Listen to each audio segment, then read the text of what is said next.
The exhibition is aptly called Roads of Arabia. That's because the beautiful objects it contains were produced by oasis civilizations that thrived along ancient trade routes. These routes crisscrossed the Arabian Peninsula for thousands of years, carrying above all incense from the Horn of Africa and Yemen to the temples and royal courts of the Mediterranean and the Near East.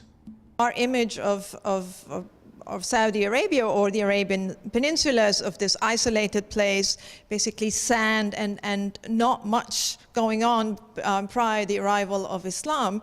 But what these objects really show us that we are completely wrong. This is extremely exciting in terms of seeing that there were all these oases, all these civilizations with their own works of art, and clearly when you have works of art of this magnitude and of this refinement, it means that there was wealth, there was sophistication. This was not the backwater. The exhibit will also present artifacts from Arabia's pilgrimage trails, such as richly inscribed tombstones and early 20th century photos of Mecca, Medina, and Riyadh.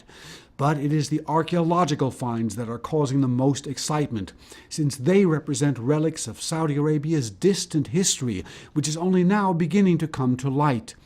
Highlights include 6,000-year-old meter-high stone statues and more recent, larger-than-life statues. What is so remarkable about this material that it's so new and astonishing? And as you mentioned, some of the great highlights of the exhibition are I think there are 3 colossi that have been found in the northwest of the Arabian Peninsula. The place that they were found near Taima are very close to Egypt. There was clearly a contact with ancient Egypt, but also there is something sort of Sumerian there. So again, what is wonderful about these objects, they sort of talk to us about a world, millennia away, but how these artists or people who lived there really, how they were in contact with the rest of the world. There are several magnificent 2,000-year-old bronze objects,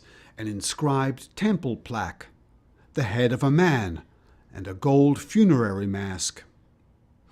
Archaeological exploration is quite new in Saudi Arabia.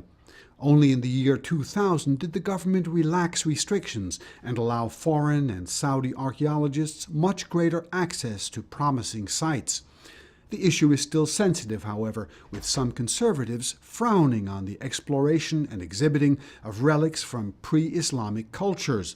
But King Abdullah and the royal authorities feel the country will benefit from exploring its cultural and historic roots. While I was in Saudi Arabia, I think regardless of who one talked to, everyone was very excited about the material, about showing the material. There was tremendous pride in the sort of this discovery.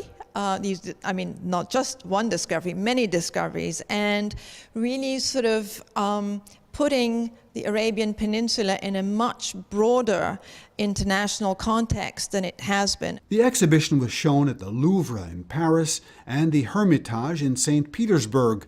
It will soon open at the Pergamon Museum in Berlin.